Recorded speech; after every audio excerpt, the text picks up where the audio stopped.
Cek. Oke, lanjut. Nah, ini cetakan yang tadi sudah saya bongkar ya. Ini cover bagian kirinya. Sudah saya lepas supaya biar kelihatan di dalamnya seperti apa.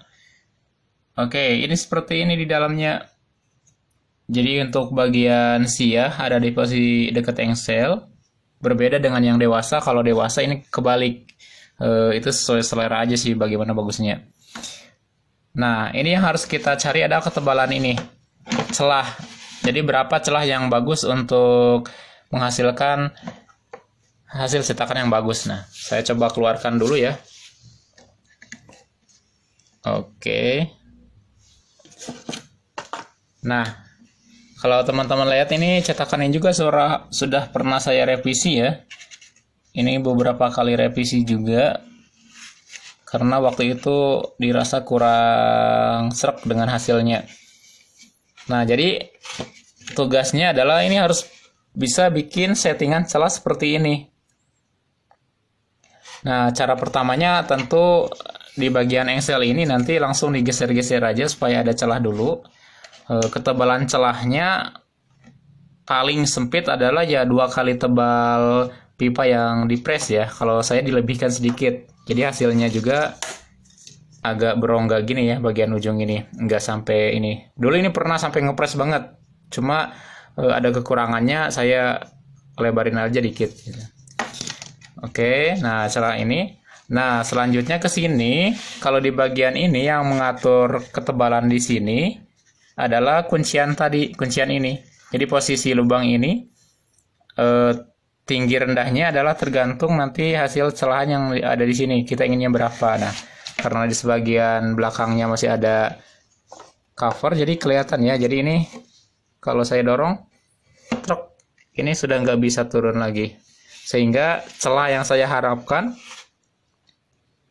seperti ini tetap konsisten hasilnya.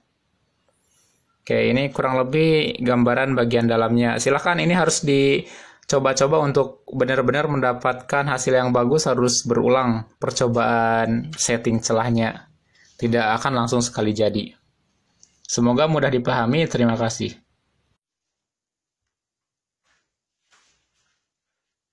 Baik, bismillah. Kita lanjut lagi materinya. Nah, berhubung kemarin ada yang tanya gimana caranya saya mencetak handle ini. Nah, di video ini saya akan coba jelaskan ya sambil saya praktek menyambungkan. Handle ini saya cetak pakai cetakan ini. Ini sederhana sekali, mudah ditiru. Jadi bagian tengah ini agak melengkung. Intinya saat ini saya panaskan sampai panas ya, sampai lembek semuanya. Saya masukkan ke cetakan ini. Set, seperti ini. Tujuannya adalah untuk membuat bentuk handle ini agak melengkung dan di tengahnya berbentuk pipih. Nah, itu aja sih fungsi cetakan ini. Nah, kalau misalkan sedang disambungkan, si cetakan ini biasa saya simpan di sini. Nah, ini adalah cetakan untuk penyambungan. Jadi, fungsinya nanti akan kita ketahui sebentar lagi. Nah, saya akan coba tunjukkan sekali untuk menyambungkan satu unit busur ini ya. Untuk cara pembuatan lims ini kan kemarin kita sudah belajar. Ini dicetak pakai cetakan yang kita buat. Ini ukuran dewasa. Kemudian bentuk ini kan kemarin kita sudah belajar juga sama caranya. Nah, bagian sininya ini saya sudah lapisi kertas seperti ini ya. Kertas bekas majalah supaya agak licin. Nah, fungsi kertas ini supaya nanti ketika masuk ke sini ini hasilnya longgar. Kalau nggak ada kertas, sesak. Oke, langsung saja sambil jalan. Ini agak lama soalnya. Lims ini sudah saya kasih tanda ya, A, B. Jadi ada lims A, lims B. Dan di bagian handle ini juga sudah ada tandanya mana bagian A, mana bagian B. Sorry. Karena nanti kalau misalkan tidak dikasih tanda, bisa ketukar. Dan kalau ketukar itu tidak akan pas, tidak akan lurus. Makanya harus tahu betul mana bagian A, mana bagian B-nya. Dan ini pemanasannya harus bareng di kedua ujung sambungan. Tidak bisa satu persatu. Karena nanti akan langsung ngaruh ke keseimbangan. Jadi harus ya bergantian seperti ini. Untuk menyambungan, kalau misalkan tidak ada cetakan yang di belakang saya seperti itu, sebenarnya bisa, nanti saya akan tunjukkan juga cara menyambung busur ini tanpa harus menggunakan cetakan. Saya akan praktekkan pada busur yang ukuran anak-anak ya. Harus agak bersabar, jangan terburu-buru, dan harus betul-betul sampai lembeknya rata kiri kanan.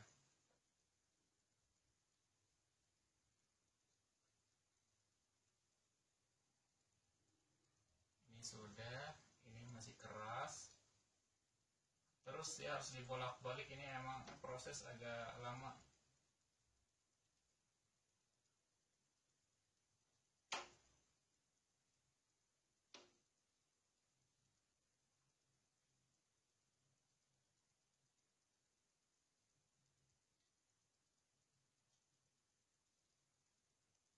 Mudah-mudahan bisa disaksikan dengan baik ya. Nah ini sudah satu, ininya belum. Ya kedalaman sambungan ya, kedalaman sambungan nanti yang bagian lins yang masuk ke sambungan itu minimal 5 cm kawan-kawan. Untuk busur dewasa itu minimal 5 cm. Kalau kurang dari 5 cm sangat dikhawatirkan sekali untuk patah. Saya rasa ini sebentar lagi. Ya, ininya sudah lembek. Oke, kita langsung masukkan. Pertama lihat dulu ya, ini bagian B, masuk ke bagian B. Harus langsung pas ya ke sejajarannya. Lurus. Kemudian masuk juga. Nah, ini kertas sebagai patokan juga. Karena sudah dipotong setiap 6 cm. Nah, kalau sudah gini, ini masih lembek ya, masih bisa diatur-atur. Bisa nanti kalau ada tanpa cetakan bisa langsung begini aja. Nah, ini kawan-kawan yang nggak punya cetakan bisa kayak gini. Nah, karena saya ada cetakan ini, saya gunakan aja yang ini. Jadi dia fungsinya sudah paten.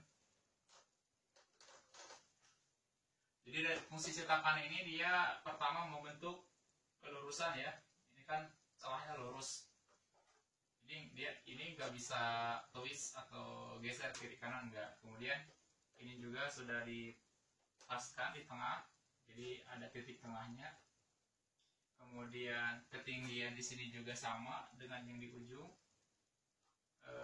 Jadi kemungkinan untuk tidak seimbangnya atau busur kita gagal disambungkan itu kecil gitu. Untuk agar cepat keras kembali kita gunakan lap basah.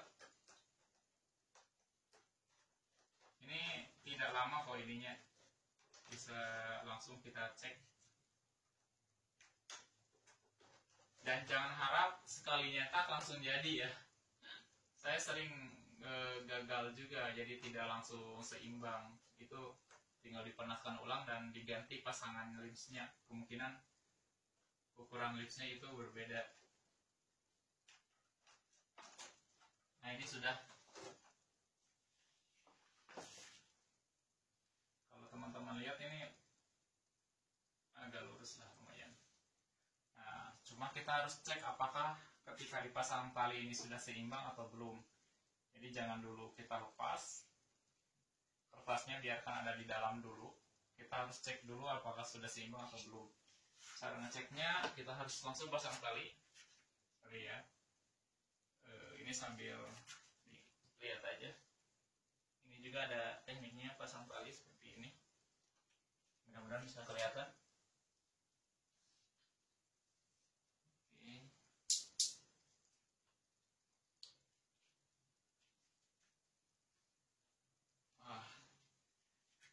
Ini talinya terlalu pendek sepertinya, jadi batas jarak dari jempolnya sangat jauh. Ini harus diganti talinya.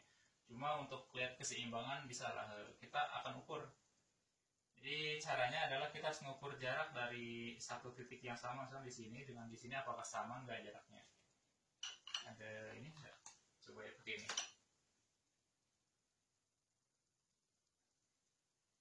Misalkan jarak di daerah sini ini ke angka 18 misalnya. Apakah di sini juga sama? Oh, ternyata sama. Hampir sama persis ya, ini 18,5. Ini juga 18,5. Dan kalau dilihat pun sudah kelihatan bahwa ini busurnya sudah seimbang. Kurvanya sudah sama. Nah, ini sudah dianggap berhasil ya dicetak jadi sebuah busur. Kita cabut lagi, sorry. Nah, kita harus ganti talinya, ini terlalu pendek. Saya salah ngambil kayaknya.